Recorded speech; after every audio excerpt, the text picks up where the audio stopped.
Good morning, everyone. Today we're going to present the topic intercultural communication. Here are my partners, Belen, Kent, and my name is Abdul Hadi. Here's the outline. The first part, we're going to talk about the introduction. I will give you a brief introduction about the topic. And then we're going to move into the second one, which it's divided into three parts. The first part is gesture. Belen is going to explain it, and the second one is the barriers of speaking. Kent is going to explain it, and the last one, colors meaning. I will give you a brief explanation about it. And then we're going to move into the conclusion. Belen will going to give you a conclusion. Well, here's the introduction. Intercultural communication usually refers to the communication between people in different nations. Some countries they speak the same language between each other, but when they speak in front of each other, like when they meet with each other, they will find a lot of differences of the way of speaking.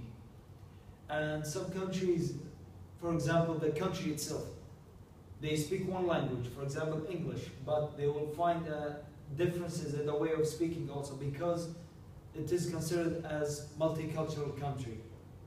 And that has an important role on intercultural communication. So we have many different styles of speaking. We will explain, and we will be more concise about the gestures, the way of speaking, of using gestures, and the color meanings and the barriers of communication. And there are more, but we will be more briefly about these three. Now let's move into the first point, which is gestures. Belen is going to explain. Hello everyone, my name is Tailing. Today I'd like to introduce some gestures of intercultural communication. First of all, it's a gesture. In the most countries of the world, it usually represents victory. And in the 1960s of America, because of the war of anti-Vietnam, it can be also expressed peaceful and friendship in the United States. Secondly, it's okay gesture. As we all know, majority of people think that okay gesture means good or no problem, but in France and some European countries, it shows zero or worthless, and in Japan, okay gestures indicates the money or currency. Now let's move on to some of gesture. In the Second World War, some of gesture is usually expressed take off for warcraft pilots, but in nowadays, this gesture is usually expressed well done or excellent in the world. And in Japan, this gesture is usually means hitchhiking, but in some Mid-Eastern countries, this gesture can be considered as abuse or blame someone. Finally, it's home gesture. Does everyone knows the home gesture? In most Western countries, this gesture is usually to represent rock on in the music. And in America, this gesture indicates I love you. But in India and Bhutan and some Asian countries, this gesture means demand or protest. And in Italy, hand gesture is usually means the cold. And in China, if you do these gestures, this gesture only means the number of seats in China. And now that's my partner Kent to introduce some areas of intercultural communication. So, hello everyone, I'm Kent, and I'm going to talking about the balance of introduced communication. Thank you for your listening.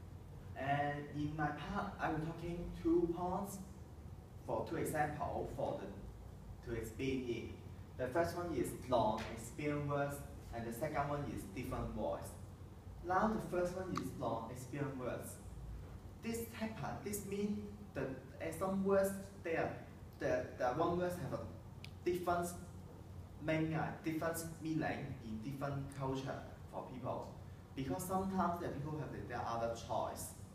For example, like okay, this word in some country it can be mean this is a good idea, and the other one but this can be mean I don't like it, but I think this is just okay. Also it means I think it can be one, but I don't like it. This because there is a 2 style for the different country for their speaking style. For like, I want to show what I feel like, and then I speak the things need to thinking other one what they think. So they want to think is okay, they think is bad, and then the great or excellent to show they want to when they like. The other example is ways away.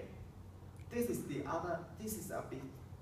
about the numbers mistake. For example, because this one is about we doing very fast, but so how long? 1 minute, 10 minutes. So we don't know what this will be. And this is the other mistake. And then the second example is different voice. When there is one thing, but everyone will think there is maybe is different. Is it big, smaller, high, short, expensive, cheaper? There's many difference. For example, like there's an example, in a group, they have a meeting at 3 o'clock. Some people, they go to the meeting place earlier 50 minutes because they think this is polite. And then some people, they think that polite is to confirm the time, so they go to there in 3 o'clock. However, some people they think they need to the chapter need the time to ready the meeting, so they late for 50 minutes to come. They think it is polite too. In the end, the first group meeting people, they were staying for the meeting place just for half an hour, and then they feel very angry in the end. And this one make the meeting cannot be successful. However, there is some point can solve this in the base one. And the first one is you need to find the base of the rules. You need to find which one is more people will choose and which one what the meaning of the people is thinking. And then we need to repeat the culture for the people. They need to think about what they are thinking, and then this more be polite. And then that must be more listening to other people, what they want to say, what they want to feel like. And then this would be a solve the problem. And then next part, I will thank for my group member Hank talking about the colors meaning. Thank you. Well, here is the color meanings part.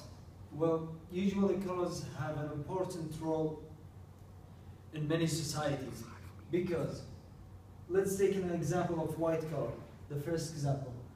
I'm going to compare the white color of between China, the use of white collar in China and Middle East. We're gonna talk about outfits. So the white collar, when in China, the people when they wear the white clothes, it is considered as there is a sorrow or a funeral, which it's based on a bad thing occurred or bad things happen. While in Middle East, when they wear white clothes or the white robes, let's say, it is considered as the traditional outfit.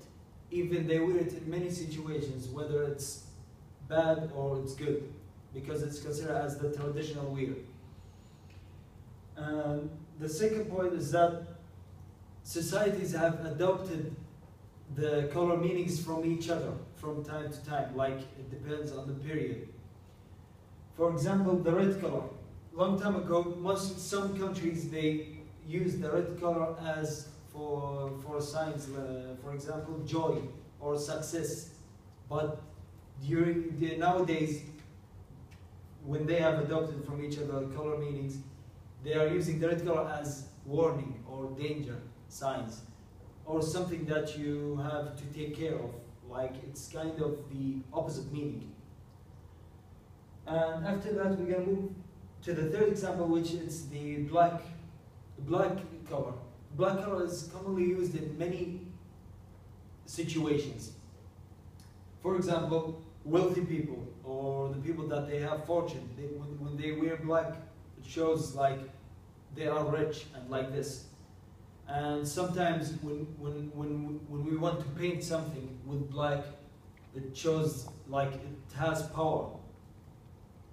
Because the black is the darkest, one of the darkest colors, and the color criteria, I mean. And the last thing is that the elderly people usually wear black, because this is considered as showing respect to the society.